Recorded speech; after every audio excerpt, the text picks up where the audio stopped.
In this chapter, we're going to discuss lighting. For something that we're surrounded by every day, it's a surprisingly complex subject. This course is going to focus more on a starting point that connects the tools and terminologies of lighting, as well as a little bit of the art and design of lighting. And we are definitely going to point out a lot of the connections that lighting has with the other areas in this course. Lighting specifically works with and through materials. Blueprints can control how lights turn on or the intensity or the color. The sequencer in Unreal has the ability to affect light as well as deal with things like rendering and post-processing. And light definitely is part of how cameras work, because the way light goes through a lens focuses or unfocuses. So what do I need to know about light? There's a lot. What is light? It's part of the EM spectrum, or electromagnetic spectrum, and how it reacts. It reacts in ways similar to both particles and waves. In environments, it bounces around and it loses power as it moves around. It carries color sometimes from one surface to another. It penetrates and diffuses through surfaces that are not 100% opaque. How is it perceived? Our eyes have specific detection inside of them for detecting color. We have cones inside of our eyes and rods that detect the black and white.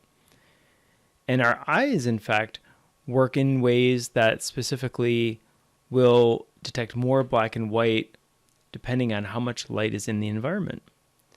Digital cameras also have sensors, and the size of the sensor affects the way that light is perceived. How is light measured? Illuminance is measured in foot candles, and there's other ways that we're going to discuss how light and its fall off works in this class. In fact, we're going to contrast quite a bit of the way real life and unreal lighting works. So what do I need to know about light? A really good starting point is to really study the terminology. That encapsulates a lot of the way light works and also the artistic elements. I already mentioned light bounces. Light bends through dense surfaces using a property called refraction. And depending on how dense the surface is, it'll bend more or less. You see this when you stick your hand in water. It transfers color. We talked about that. That is called diffuse interreflection. It also attenuates. It reduces its intensity over a certain amount of space and spreads through surfaces. In Unreal and other 3D packages, this is called subsurface scattering. There's a lot of different terms that you need to know about shadows. Ambient occlusion is the indirect darkening areas for shadows. There's an umbra and penumbra, depending on how many layers of light is bounced around, as well as contact shadows, how shadows come off of objects, can really ground an object in a scene. There's specific lighting design terminology we'll go over in one of the next slides about key, fill, and rim. There's lighting ratios, and there's different stylized lightings that you can Google. The butterfly versus Rembrandt, those are specifically connected to portrait lighting. You can Google 6 styles of portrait lighting.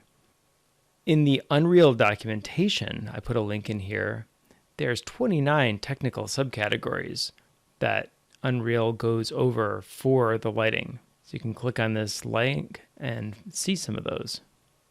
In the reference list, there's going to be a bit about training your eye and the aesthetics and the techniques. And let's take a look at this image.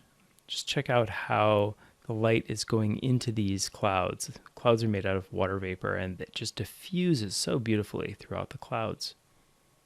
Here's a standard 3-point lighting setup. The key, the fill, and the back, they're at about 45-degree angles from each other. The key is usually the strongest light source. The fill is often more diffused and it fills in the areas, and those are at a ratio to each other. The key is usually, if you want to say the key is 1, then the fill might start at, a typical fill could be at 0.5, but depending on the ratio that you're going for, there's a style of lighting called split lighting where the fill is almost non-existent. It's really dependent on the key. And quite often, if the background is dark, you might use a little bit of a backlight or a kicker that helps separate the object from the background. You want to make sure the object doesn't fall into the background.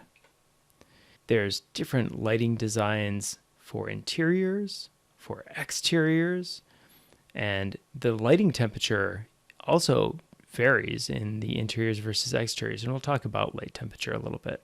That's measured in kelvins. And Unreal can also dial in light temperature. So we already mentioned that there's specific lighting styles for character lighting. There's also stylized lighting that could go with stylized materials. And those work together hand in hand, lighting and materials. There's a number of jobs that are connected with lighting as well.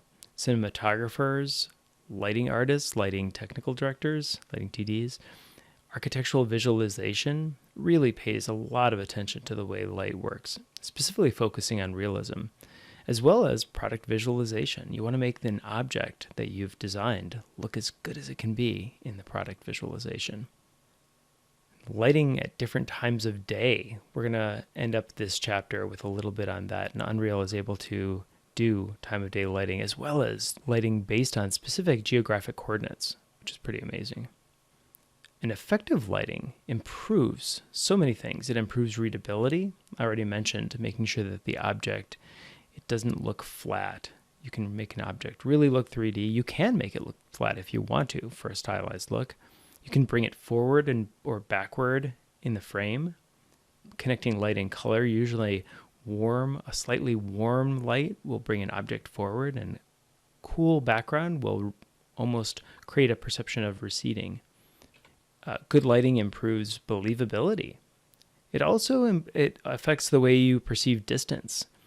Because we're used to a certain amount of water vapor in the air and a certain amount of fall off, distances in the desert where there's less water vapor really change your perception of how far things away are, as well as lighting underwater or by time of day or time of year even, because of the angle of the sun. And I already mentioned inside and outside lighting. If you're shooting a film, lighting continuity also really, between the shots, you want to make sure that the lighting continues across different shots in a way that helps to support the shot sequence. You can use lighting to direct the eye. Our eyes will typically go towards movement as well as what are the brightest areas in the shot.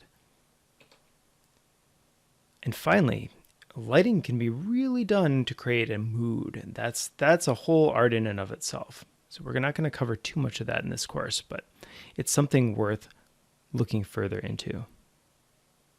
Okay. Well, that pretty much wraps up what we've got for this introduction, and we'll continue on in the next video.